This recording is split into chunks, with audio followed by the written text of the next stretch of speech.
teman saya Nabila Ayuni akan mengabarkan berita terkini dari dalam dan luar negeri. Kabar pertama datang dari bioma tundra yang berlokasi di Kutub Utara dan Kutub Selatan, bahkan di Puncak Jaya Wijaya. Kali ini kami sudah tersambung ke reporter kami yang berada di Kutub Utara. Baik, Saudara Kiran, bagaimana situasi di sana? Baik, terima kasih untuk Ayumi dan Naila. Saya sedang berada di bioma tundra, yaitu bioma yang sangat dingin nih, kutub es, yaitu di Antartika. Nah, seperti yang kalian lihat, di sini itu semuanya ditutup salju, bahkan sinar matahari pun sulit untuk menerawangi. Nah, di sini aja ada penguin nih, salah satu hewan ikonik dari benua Antartika. Nah, apa sih bioma tundra itu? Bioma tundra adalah sebuah tempat atau ekosistem yang memiliki suhu yang sangat tinggi sehingga sulit untuk pohon yang tinggi untuk tumbuh. Nah, tundra ini terbagi menjadi dua, yaitu tundra alpin dan juga tundra arktika. Tundra arktika yaitu yang kita kenal sebagai ini nih, kutub utara dan kutub selatan, yaitu ada di atas dan di bawah bumi.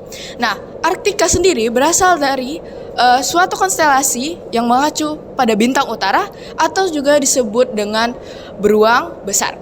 Kemudian ada lagi tundra alpin. Tundra alpin ini ditemukan pada gunung-gunung yang cukup tinggi sehingga pertumbuhan hutan di gunung tersebut terbatas karena kondisinya yang sangat dingin dan juga anginnya yang sangat kencang. Di Indonesia, tundra alpin dapat ditemukan pada Gunung Jayawijaya di Papua. Kedua tundra tersebut sering dianggap berbeda karena tundra arktika mendukung berbagai spesies hewan untuk bermigrasi dan juga secara ekologis lebih kompleks. Di daerah tundra juga banyak ditemukan lumut, terutama lumut daun dan juga lumut kerak. Tumbuhan di daerah tundra ini dapat beradaptasi dengan keadaan yang dingin. Nah, hewan yang hidup di bioma tundra juga mempunyai bulu atau rambut yang sangat tebal. Contohnya itu anjing laut, singa laut, beruang kutub, dan juga penguin. Baik, sekarang saya sudah bersama Rizal, yaitu salah satu warga lokal, yaitu warga Eskimo. Ya, salam kenal. Saya Rizal dari penduduk Eskimo. Baik Rizal, bagaimana kamu bisa bertahan dengan iklim dan cuaca di daerah Eskimo selama berbagai musim? Kami bertahan hidup menggunakan jaket-jaket tebal seperti ini, bisa dipakai menggunakan kulit-kulit hewan atau bulu hewan, dan juga kami memakai sepatu boots untuk menghangatkan kaki-kaki kami. Kami juga memakai topi dari kulit hewan atau bulu-bulu hewan untuk menghangatkan kepala kami juga. Kemudian, apa saja mata pencaharian kamu untuk mendapatkan makanan? Mata pencaharian kami biasa berburu walrus, singa laut, beruang kutub, serigala, dan kami biasanya berternak ikan, dan kami juga biasanya makan sayur-sayuran rumput laut. Apakah kalian memakan daging mentah? Ya, kami memakan daging mentah, dan kadang juga kami memfermentasikannya pada balok-balok es yang kami bikin seperti kutub dan akan kami simpan di situ. Untuk rumah iglo, bisa ceritakan fungsi iglo bagi kalian? Iglo itu balok es yang berbentuk menumpuk seperti kubah tempat kami tinggal untuk menghangatkan diri pada malam hari. Baik, terima kasih Rizal. Nah, itulah wawancara saya kepada Rizal.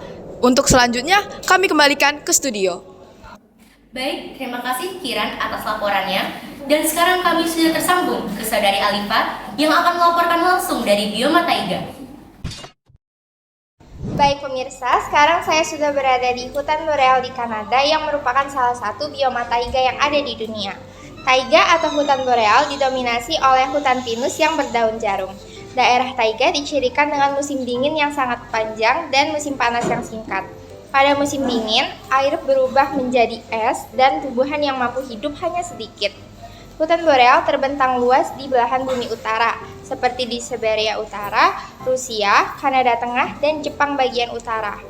Hutan boreal juga membentang di sepanjang pegunungan. Hutan boreal juga biasa diselimuti oleh salju tebal yang tetap ada sampai musim panas.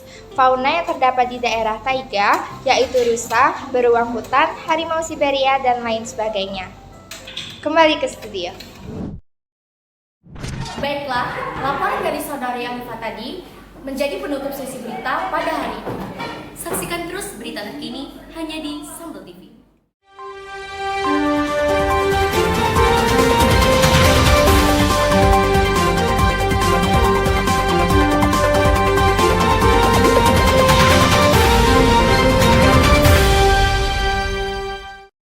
Selamat pagi penonton setia Sambal TV. Saya Nabila Ayumi bersama rekan saya Naila Putri Ridya kembali mengabarkan berita terkini dari dalam dan luar negeri. Berita hari ini dilaporkan langsung oleh reporter kami yang sudah berada pada bioma masing-masing yang akan memberitakan tentang kejadian terupdate di bioma tersebut. Baik, terima kasih kepada Naila dan Ayumi. Saat ini saya sedang berada di hutan gugur beriklim sedang. Hutan jenis ini dapat ditemukan di wilayah pesisir yang memiliki iklim sejuk dan curah hujan yang sedang. Iklim di daerah ini dicirikan dengan musim kering yang panjang antara 4-6 bulan. Lalu diikuti musim hujan yang lebat dengan curah hujan 1.000-4.000 mm.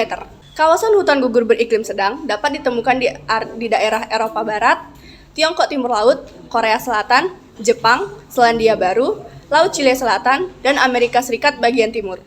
Di hutan gugur beriklim sedang memiliki pepohonan dengan batang yang tebal dan daun yang lebar. Selain itu juga terdapat 10-20 spesies. Di hutan gugur beriklim sedang juga dapat ditemukan fauna yaitu beruang rusa, rubah, rakun, dan burung pelatu. Di Indonesia juga terdapat hutan gugur beriklim sedang yaitu di sebagian Sulawesi dan beberapa di Maluku Utara, Nusa Tenggara, dan di Jawa Timur. Sekian yang dapat saya sampaikan, kembali ke studio. Baik, terima kasih kepada Naila dan Ayumi. Sekarang kita berada di hutan selalu hijau subtropis atau biasa dikenal dengan hutan hujan iklim sedang. Hutan ini dapat ditemukan di iklim subtropis lembab dengan musim dingin ringan dan curah hujan yang cukup sepanjang tahun. Ciri dari pohon yang ada di hutan ini adalah berdaun jarum dan berdaun lebar. Hutan selalu hijau ini dapat ditemukan di bagian tenggara Amerika Serikat, Tiongkok Selatan, dan Jepang Selatan. Area hutan ini menempati tanah berpasir yang mengelilingi pantai Atlantik dan Teluk. Hewan yang ada di hutan ini adalah keledai, rusa, kelinci, tikus kayu, tupai, dan kadal. Baik, sekian informasi dari saya, kembali ke studio. Terima kasih kepada Naila dan Ayumi. Saat ini kita berada di padang rumput beriklim sedang. Dapat dilihat, padang rumput ini hanya ditumbuhi dengan rumputan saja karena memiliki musim hujan yang singkat. Di Rusia, sebutan ini adalah stepa, sedangkan di Afrika Selatan sebutannya adalah veld. Zona vegetatif yang mencakup padang rumput tinggi dan rumput pendek antara lain dapat ditemukan di Amerika Utara, stepa Asia Tengah, dan pampa Argentina. Padang rumput beriklim sedang terdiri dari tanaman dan yang bukan berasal dari kayu. Di banyak tempat, padang rumput beriklim sedang dapat digantikan oleh tanaman budidaya. Hewan-hewan di daerah ini antara lain zebra Afrika, kanguru Australia, dan bison Amerika. Hewan-hewan ini merupakan konsumer primer di padang rumput. Sedangkan predatornya ada singa dan anjing liar. Selain ini, ditemukan juga ular, belalang, dan capung. Sekian informasi yang dapat saya sampaikan, kembali ke studio. Baik, terima kasih Naila dan juga Ayumi. Sekarang saya sedang berada di salah satu gurun, yaitu Gurun Gobi. Sebelumnya saya akan menjelaskan mengenai apa sih gurun itu. Gurun adalah sebuah bioma yang memiliki hamparan pasir, curah hujannya rendah dan juga tingkat evaporasi yang sangat tinggi. Di gurun ini juga jarang sekali ditemukan air-air permukaan yang bersifat permanen. Maka dari itu ketika berada di gurun jarang sekali ditemukan air. Lalu gurun ini juga tersebar di seluruh dunia dan paling banyak terletak di 10-20 derajat lintang utara dan juga lintang selatan. Lalu suhu yang ada di gurun ini sangatlah ekstrim, yang dimana perbandingan antara suhu siang dan juga malamnya itu sangat jauh berbeda. Yang dimana ketika siang hari suhunya bisa berkisar antara 40-45 derajat Celcius, dan ketika malam hari bisa mencapai minus 40 derajat Celcius. Maka dari itu, susah sekali untuk makhluk hidup dapat beradaptasi di daerah seperti gurun ini. Karena beberapa faktor seperti curah hujan yang rendah, jarang ditemukannya air, lalu tingkat evaporasi yang juga sangat tinggi. Lalu maka dari itu tumbuhan yang tumbuh di gurun ini memiliki daun yang sangat kecil seperti duri, bahkan tidak memiliki daun. Lalu akarnya juga besar agar bisa menyerap air yang sangat dalam. Contoh tumbuhan yang tumbuh di gurun ini adalah kaktus dan juga semak-semak gurun. Dan contoh hewan yang tumbuh di sini adalah unta, ular, tikus, dan juga hewan pengerat. Baik, selanjutnya saya akan mewawancarai salah satu musafir yang sedang melewati gurun ini. Baik, selamat siang Bapak. Selamat siang. Sebelumnya dengan Bapak siapa? Bapak Dafar. Baik, saya akan menanyakan beberapa hal mengenai ekspedisi gurun. Yang pertama, peralatan atau persiapan apa saja yang Bapak bawa untuk melewati Gurun Gobi ini? Kalau untuk peralatan saya membawa makanan, minuman, dan juga peralatan medis serta alat navigasi, tenda, dan unta. Baik, selanjutnya pertanyaan kedua, apa sih tantangan yang Bapak lewati ketika melewati Gurun Gobi ini? Tantangan yang saya lewati itu ya pertama jaraknya yang jauh, yaitu habis itu panas juga dan juga badai gurun apalagi dan juga Anda. Baik, selanjutnya adalah pertanyaan terakhir. Bagaimana Bapak dapat menemukan jalan atau navigasi untuk melewati gurun yang sangat luas ini? Saya menemukan jalan ya menggunakan itu kompas dan juga sudah disediakan peta. Ya. Baik, terima kasih Bapak atas waktunya.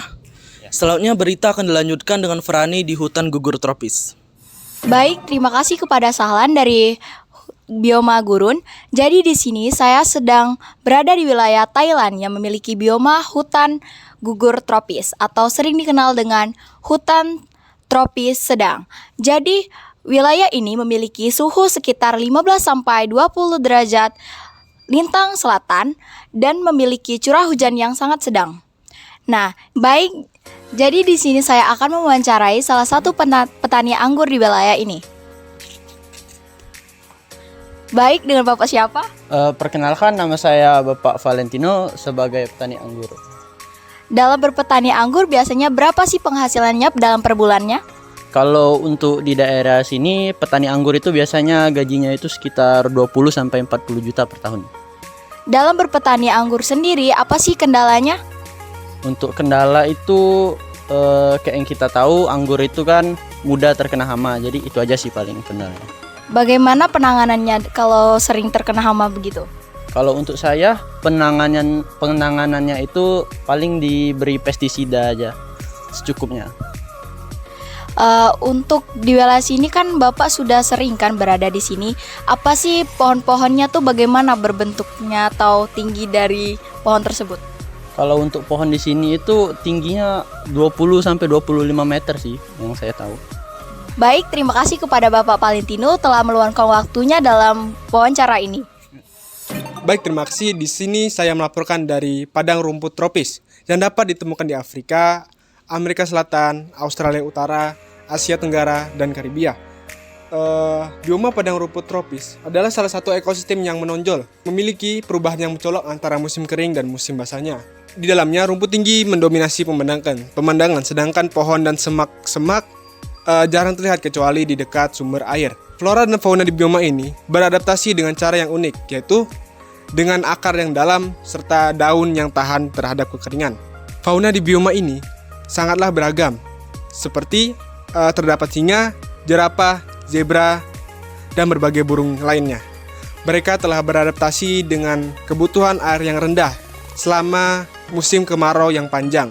Ancaman terbesar bagi bioma ini adalah perubahan iklim yang salah satunya disebabkan oleh pemanasan global serta degradasi lahan yang disebabkan oleh perbuatan manusia seperti pembakaran hutan, pengambilan lahan untuk pemukiman dan pertanian dan yang lain-lainnya. Penting untuk menjaga bioma padang rumput tropis karena mereka sangat penting bagi keanekaragaman hayati serta membantu menjaga kadar karbon dioksida di atmosfer. Serta sumber daya alam mereka penting untuk penduduk setempat serta penduduk dunia. Baik, terima kasih. Kembali ke studio. Berikut tadi beberapa laporan dari reporter kami. Selanjutnya, berita kriminal datang dari bioma hutan hujan tropis yang akan dilaporkan langsung oleh reporter kami yang sudah berada di tempat kejadian dan sekaligus menutup berita kita pada hari ini. Saksikan terus berita terkini dan teraktual hanya di Sambal TV. Tayang setiap hari pada pukul 9 pagi. Kami pamit undur diri dan selamat beraktivitas kembali. Baik, saya melaporkan dari hutan hujan tropis. Nah, di sini hutan hujan tropis merupakan tempat di mana dia tuh berisikan hewan-hewan dan tumbuhan yang eksotis. Nah, di sini saya akan membahas tentang suhunya terlebih dulu. Nah, suhunya di sini relatif stabil dan juga dengan curah hujan yang sangat tinggi. Dan juga karena curah hujan dan suhu yang stabil, dia jadi tempat yang sangat cocok untuk pertumbuhan hewan maupun tanaman di sekitarnya. Terus, keanekaragaman ini membuat hutan hujan tropis memiliki tumbuhan seperti yang tumbuhan epit, terus pohon yang tinggi, terus tumbuh-tumbuhan yang banyak pokoknya. Terus hewannya di sini ada hewan-hewan langka seperti ada harimau, terus orang utan dan tumbuhan lagi. Ada burung yang eksotis pokoknya. Dengan curah hujan dan lokasi yang sangat strategis, nilai ekologisnya pun meningkat. Hutan hujan tropis ini memiliki nilai ekonomi yang sangat tinggi, dikarenakan ada kayu-kayu yang contoh seperti kayu jati yang mahal, terus ada rempah-rempah, terus ada tanaman obat, dan ini tumbuhan lainnya. Akan tetapi, hutan hujan tropis sedang mengalami masa deforestation yang sangat besar, yang memengaruhi ekosistem dan perubahan iklim dan keanekaragaman hayatinya. Di sini sedang ada terjadinya kejahatan penyeludupan hewan. Hal ini jangan ditiru ya teman-teman, karena ini sangatlah melanggar hukum maupun hukum alam. Ini termasuk hukum yang sangat besar, dikarenakan jerapah termasuk hewan yang dilindungi di hutan hujan tropis. Nah, jadi sekian berita dari saya. Wassalamualaikum warahmatullahi wabarakatuh.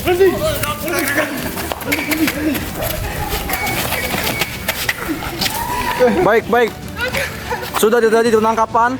Pak polisi bisa dilaporkan. Inilah pemirsa pemburu jerapah yang telah memburu satwa di alam liar. Inilah laporan terkini kita sekarang sudah menangkap.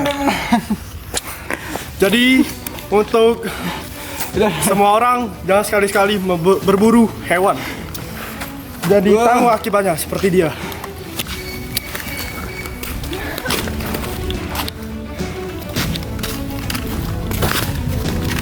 Mafia elit ini.